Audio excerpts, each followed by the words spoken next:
Soki tokena buli que 10 ans Kabila reste 10 ans. Tokena 5 ans Kabila reste 5 ans. Caméra azali traître puis caméra na bisaka bino azali joker.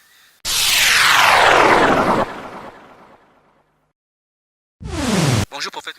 Bonjour. Prophète Ngefa l'otozio vraiment pour to yebi ozali motolobela ka peuple vraiment so tokoloba lelo za depuis to fêter tokoloba mboka msto tende wapi. Tembo ezokene mabe mingi parce que omoni monsieur le journaliste soki bosigné baccord ne eza respecté te omona bato basignaki baccord bakobima batomboki babimebele yango tozomona parce que mandat ya chef de l'état c'est na 2016 alors lelo tokomi na 2018 alors 2 ans wana déjà tobaki élection ekozala te yango omoni ete catholique atelemi peuple etelemi me mboka ezokende na mabe makasi monsieur le journaliste. Alors ce qui dialogue moko esalemi te toyokana te élection ezala apaisé te mpe élection bapusa yango noki te eloko malamu ekobima na république moko du Congo te. Yake mosala na nzambe mpo na yo élection ekozala to ekozala. Mais je ne crois pas parce que mindele nyonso basundoli biso. Tomona meme ba ONG awa soki sida ekoti na mboka ou bien choléra ou bien ni ba ONG international nde epesaka mbongo. Alors ba ONG bandi kofinanse mbongo na gouvernement congolais bamoni mbongo yango ezozala na bapoche na bango base retire. Ozomona boko élection pour la finaliser na mbongo ya biso Congo je ne crois pas et puis on n'aura pas l'élection en 2018 na ko ebisa yo na ebisa ko liboso élection en 2017 te bato bayoka ki yango te mais bandimi yango 2018 je ne crois pas élection na bato botoke na mois 2020 mois 2022 lelo de tomoni za na mboka na biso tomoni za ba kumoloba mutu fazwa visa fo na ngamba boaza po no prophète Ngefa sali mais ça passe mingi parce que Schengen est beaucoup longue Schengen. Mais est-ce que vous avez la guerre contre la Belgique? Mais Belgique, vous voyez bien que la capitale européenne est en Belgique. Siège de l'Union européenne est en Belgique. Belgique, wana bazali na droit ya financer ko intoxiquer ba français. Ba français ba intoxiquer Grande-Bretagne. Grande-Bretagne ba intoxiquer Allemagne, Allemagne aux États-Unis d'Amérique. Europe ndi yango wana.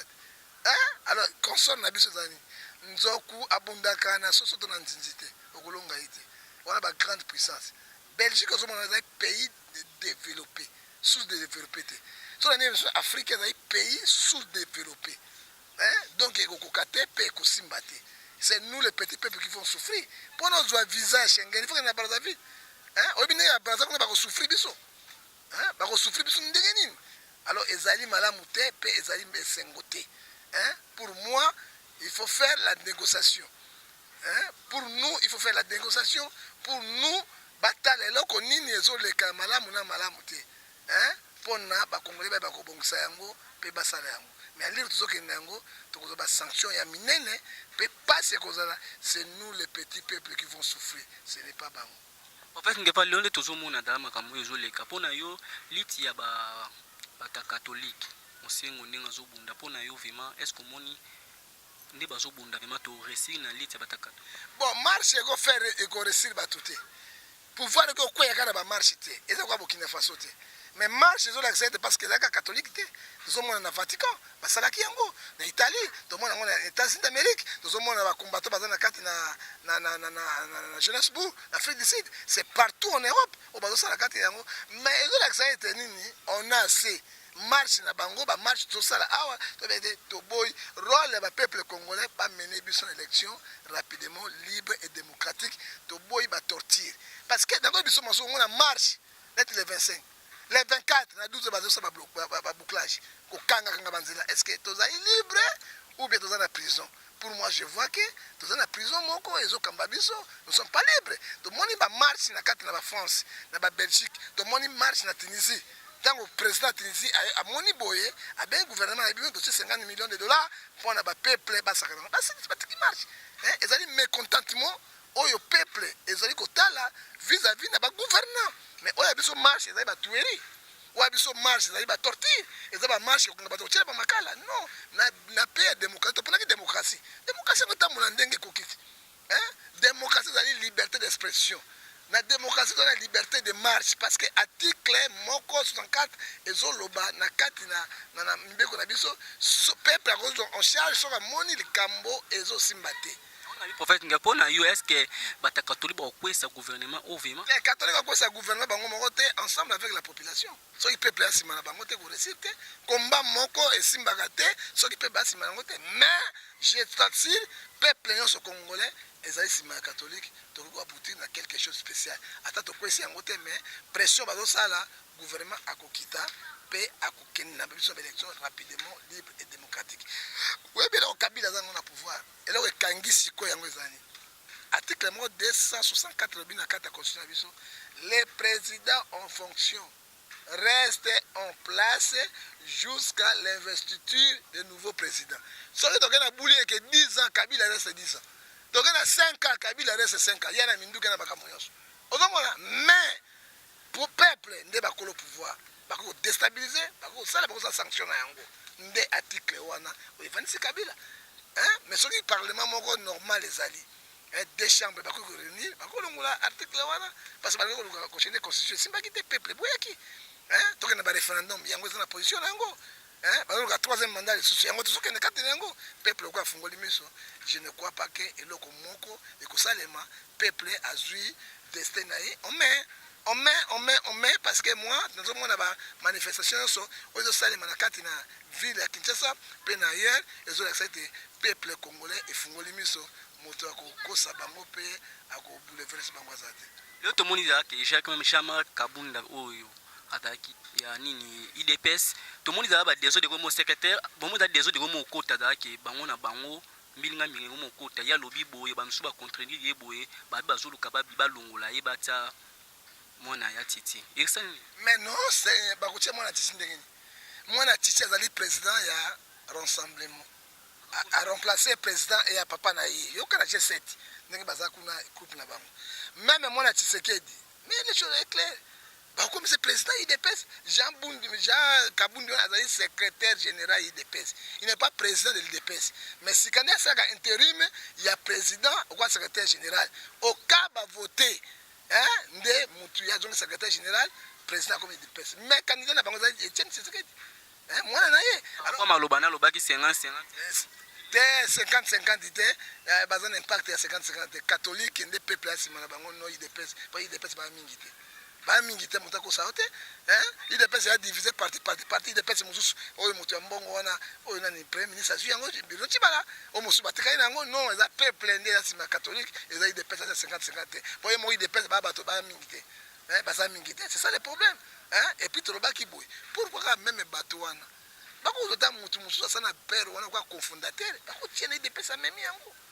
baninga bana na bango bakai bana na bango papa toko sala ka bango yango moni Congo pour développer na parti politique eza passe à cause de cela il faut toujours makambo ya mindele tokutamu sambuka mama mais so to makambo wana te kaka oya salaki père akufi mwana baksime so ki père yoyo pe titre mususu akufi alaki na baksami lakini na mwasa baksami alors Congo eko tambula malamu te. Taki mwana mboka prophète Ngefa liti ya Vital Kamerhe président Vital umona kwa nini Kamerhe azali traître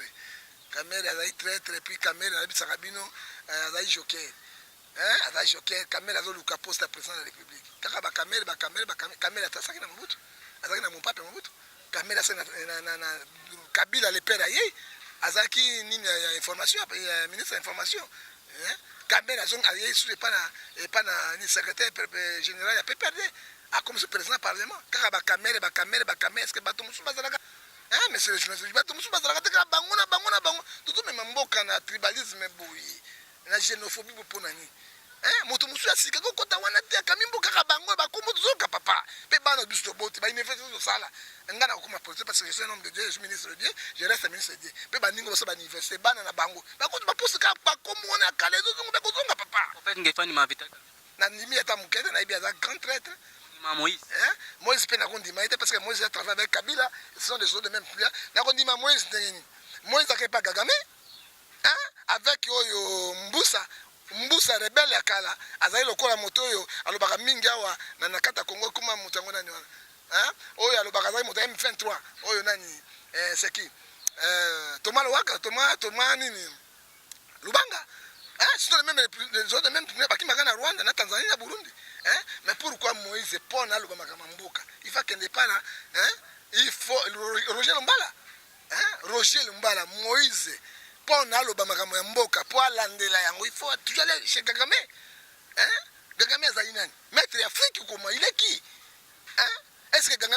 nsima neta kokala grand Congo non tozo komikitisa boye mpona ni papa tozo komikitisa jusqu'à baisser boye comme Kagame azali maître akosala maître na Brazzaville et pas Sassou ou bien pas bongo tondima Kagame pourquoi ça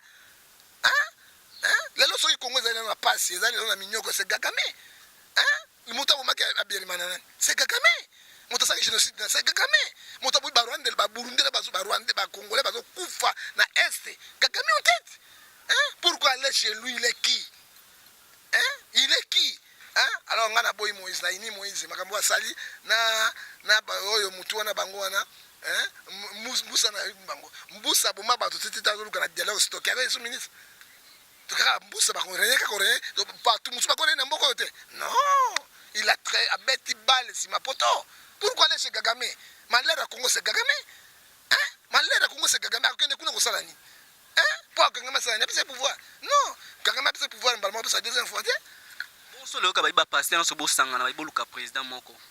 yo ko ponana Mosengo ale ka président Mosengo a pasteur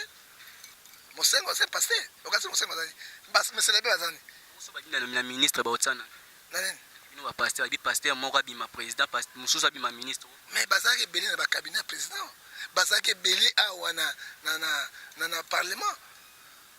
bazaki belé na parlement obi na mboka démocratie pour les ministres aux députés national bazaki belé baleki basaini ba pasteur batika na mosala nzambe kune kokena bango te batika position sa misala na bango to bonde na pona bango mais to sala corrompité personne ne peut passer bazala ki jamina zaki nani ki jamina tangela yo e belé iziba mapia azaki nani basa belé wana bazalaki na gouvernement basaki belé bazaki ba député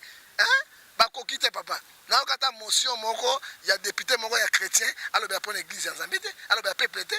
balese intérêt bafanda na bango bana eloko te lelo tomoni mwana mboka jekoko azosanza makila mwana mboka azobunda est-ce bako tike pe c'est ça le problème je dis au chef de l'état garant de la nation il a sauvé Denis Lesse il a sauvé aussi Coutinho Fernando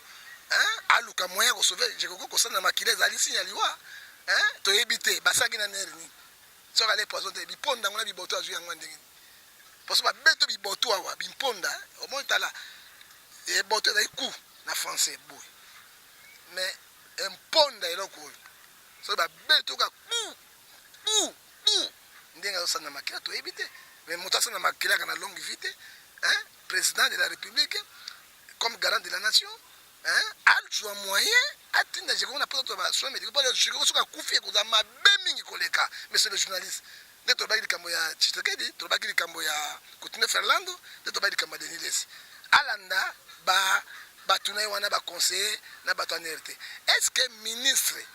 procureur général de la République a sali liberté provisoire na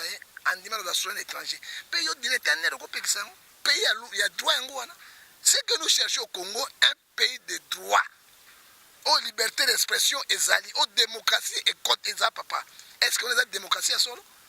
Mais je ne crois pas, monsieur le journaliste. Tout ça, pour moi, je crois qu'il n'y a pas d'État. Alors, bien solo, parce que l'État, il faut justice ça. L'État, il faut social ça. L'État, il faut sécuriser le bien au Yabato. Les soins après aussi, ça soigne au côté prison de tout le monde. Effectivement, mais soins, on a commencé à maquiller. Il y a des bébés. Est-ce qu'il y a solo à Rubika? Il y a solo péné, on ne sait pas. Déjà, on a soins intensifs. Est-ce qu'il apparaît à l'État? Hôpital à l'État. Pasteur bomona boboko sanga na pe boki ma bobitili bomona mokonzi mboka to sanga to pasteur chaque temps bamona mokonzi mboka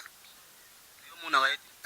ata mona bango mbala nyonso bamukuna badeni batoto bamona ka chef d'état bazanga dialogue na bango mais tango bakende kuna basulaka masula bato te masula na bango propre ya mabumbu na bango Romains 16 à 17 et le bien au clair yo c'est mon chef de l'état mais na pas exemple moi c'est mukuna mi bala bali wana au protocole na yi avant bala kana ko mbongo nani c'est pas le chef d'état pesa mbongo pas bala mama wana deuxième femme ne wana c'est ça qui président Kabila yo kasi mona kaite baba ipo non liati papa tango bazalaka biso zalaka to benda na to boya na ko trahir peuple te na ko trahir peuple te na zana tsima peuple et je suis le prophète le plus malheureux du monde ya Congo pe de monde du monde otamona te mutu ke lobi eloko te so ba pesa na mutu ko pesa ba tumba pe yango ba bebisa yango trop de menaces et ça c'est pas mbeza wana te hein mosato sala to dizani bato bakosunga biso basunga biso te ngalo so okutema ta mutape so $50,000 okoma mutani okoma te déjà $50,000 na ki ozwa pona mona yango dollar mais na zo yango te pona Congo. J'étais avec mon petit, il sait, totanga général à Comboté, il m'appelait avec enveloppe kaki, je jure devant Dieu, devant les hommes, devant les gens de l'internet, il m'a donné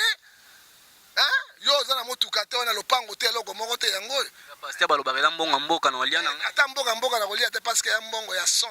mbongo ya trahison tango na le yango na koloba sunde na koloba te soki na kolia yango na koti na traite oyebi Jésus motateka ke Judas Iscariote bandeko na ye hein tango aliaki mbongo hein ateki Jésus asukaki ndengini asukaki mabe papa makambo ya mboka oya Kongo ya makambo ya Nzambe je ne peux pas le faire je dis et je répète je suis le prophète le plus malheureux du Congo et le plus pauvre. Pourquoi? Baninga na ngai nyonso otosai badzuaka. Badzua banda ko ma campagne. Motavana na cité na côté ya mabeka kangai. Kangai, mais na ko loba lelo na ko vanda ba ma campagne na ko vanda wapi na kena Johannesburg na ko vanda wapi to yebi yango parce que na boy côté kamboka et je ne le ferai pas. Yango nazali pauvre, prophète le plus pauvre du Congo et le prophète le plus malheureux du Congo. Lelo tango zoka ke bato bazolo bebele ke o tomela mai te mai babebisi o ba ngombe ba ekoti boye yo sala prophète n'était que mwana bon c'est pas na mai papa internet peut les ba commentaire belé internet yango bino ezo lekisa penda ba commentaire biloko to kila na mai to kila to bible mais so ba tche poison ezali bato yo so ba kufu bango ba tikala nani lelo so ba ki ba tche ko poison par exemple na mai lelo ba ki déjà wa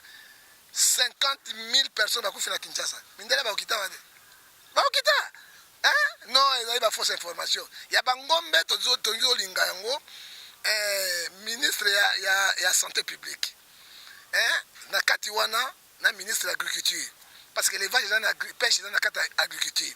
ba docteur vétérinaire bazali wana bakendi na bato ya DGM bazawana bakoma kuna baboma ngombe basala ba examen na bango so bangombe bazali malade nde ba ko refouler bango soki bazali bien bazwi ngombe moko babomi batie musuni pese ministre ya ndenge Kimbuta salaka na Congo kama soso ministre ya santé allez to pese Kimbuta pe allez to pese pe moda DGM allez hein to kama pe to malobanga de comme nani moda M23 nani walo banga mingi hein Roger Lombala allez on a ninga batanga leo to zipe mende allez tozwi pe olenga nkoya le peuple yo ki calme ne ki muta salaki dès que tozo ba position te ngombe poison mai poison siko to kusukela ndenge ni gouvernement fa loba ato ba précaution na yo gouverner c'est prévoir monsieur gouverner c'est prévoir hein tona ba to na l'église na biso na pas de logement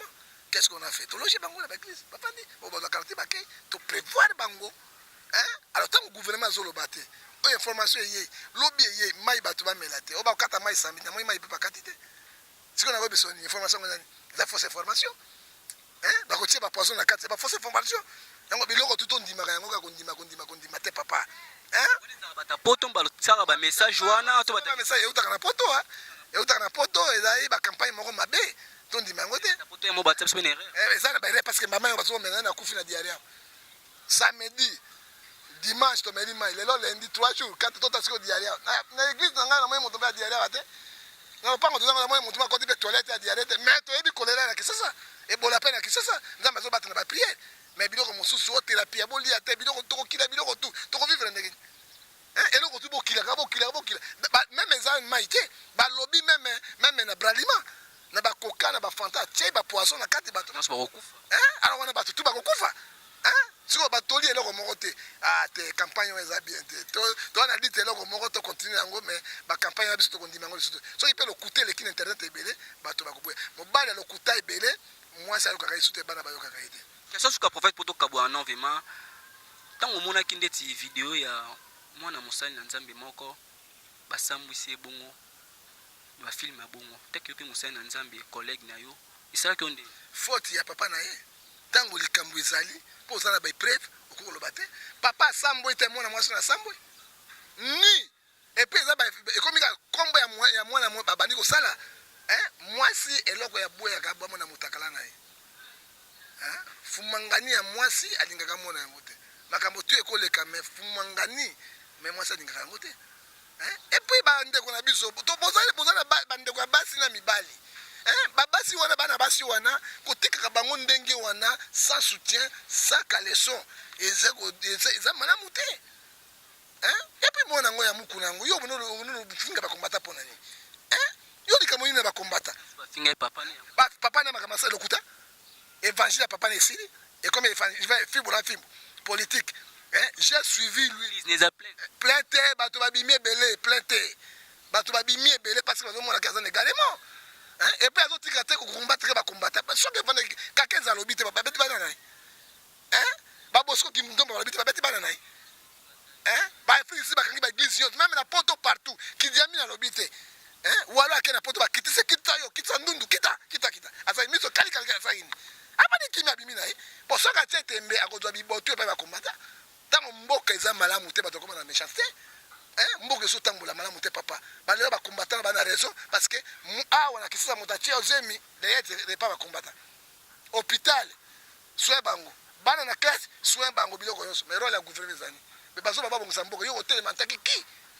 Ataki ki azana raison na bango. So que vie avant na nye asenga ba combattant pardon asenga bolimbisi. Et pointe. Et c'est bien te les conséquences zani. Bana na ye Poya okene pose d'organiser pas idée. Bana na esiko famille na comme même cousin, nièce, cousin, nini, film. Et ça sur malamu te, ozo mon esprit moko zo expliquer na kati ya bato za mabe. Le prophète ngefa somba babito comme si ba pasteur loko ane to mona ba soda mso babuka ba grade, so ba bilelo obuka ba pasteur grade, ba prophète ngefa ba ti wana obuka ba pasteur grade, ba sela su ba bima su na cher te ba terra ba ndimi. Ba vanda na se, ba prophète ngefa pona 5 pasteurs au kobuka bango ba grade bakomo kote akaka bazali az église na ye mais avanda akaka atera liso pona bana ya liboso mbiye grand gege ya mi balé liopo mutum magaza grand prédicateur ya mi balé liopo mutombo ya mi sato ti yo pona obuka bango poste batera liso te église na Bosco Kindomo Espen Bakati Yamine walo muchinga na pesi liboso ya liboso grand gege comme grand gege comme on oui bien Moïse yami balé na kamati mukuna yami sato Léopold Mutombo yami ne na ko bazata sonika futa yami ne na tire sonika futa yami tano walo ateka na hotel so que les 10 ko ya somo mingi bate ya te ba vanda penda mina sela nenzamba so kizamina bata belé kizamina pa na kati place ya walo na longoli walo na check kizamina wala pe manana na check kizamina bata belé ba mériter su ba simba cherté ba vanda bate ya bango papa ya makama nzambe ya makama molimo ela basambu kwa mbonga kala est-ce pas robin so pe l'église monte te so na kego na poisonner nga jamais microbe poison na bimina kale ba tie porte ba poison po bebenga na za mutu ya vérité yango Galate 6 elobi verset 4 à cause de la vérité je te vérité votre ennemi mutu ya bosembo la ennemi ya bato yango moi naza ennemi na bango ka poste to luka je m'en fous nata ministre na poste ni na koluka papa naza ministre ya nzambe mutu kolongola ngate je reste poste ni na koluka ngo papa so na ngi poste na kokene na député na koma ministre na koma député national na koma ministre et na sakuna omona ngam komona députation te omona ngam ngona biloko na bango te mais on nzambe pesinga ekoki mpona koteya sango malamu yesu azokota azoya omoni bana poupée bakomi ba poupée sexuelle te eza signani attendez la fin nazo préparer ni bomengo mukilo te à quoi sert Matthieu 16:26 à quoi sert un homme de gagner tout le monde si perd son âme pasteur mko bamona yolo ba mimba jusqu'au film wa poto ba tindele alingi yo ngasi ba draga ngai ne naza sie bogar monsieur le journaliste yo kasi ba draga ngai afia poto ba draga ngai de tu quoi ça naza bogar naza sie bogar ba draga ngai ba yaka pe wana biloko na bango no fumangani na kopesa n'importe qui te il faut na battre la boloko naza nango ya bonzambe yo kasi yango te yo tala ndenge ozwinga cameraman azwanga nanu na moto forme papa azwana ngani nazali mada papa wemba camarade te mwana na ngai ne papa wemba musée atikela ngai mbongo te atikela ngai eloko te eloko musée atikela ngai nde forme yango naza moto forme monde la fait poto kabona mode la fin Congo za la kimia à bientôt Congo sera libéré na suki wana soko ngo zwangai na kata WhatsApp imo Viber na fingi moto te bako menacer ngai te mosala bino ko menacer ka bato bokimi sango ko faki mide na mwana Congo ok na zobela bande vérité de la part du Seigneur ojo mbala pa ba okima kimata papa yo so mona bato babenga bato ya pelengendu eboti molimo ya isolo ebonga molimo ya pulumbe eboti molimo ya ikpeketele faire makamu na suki wana merci nzambe pambula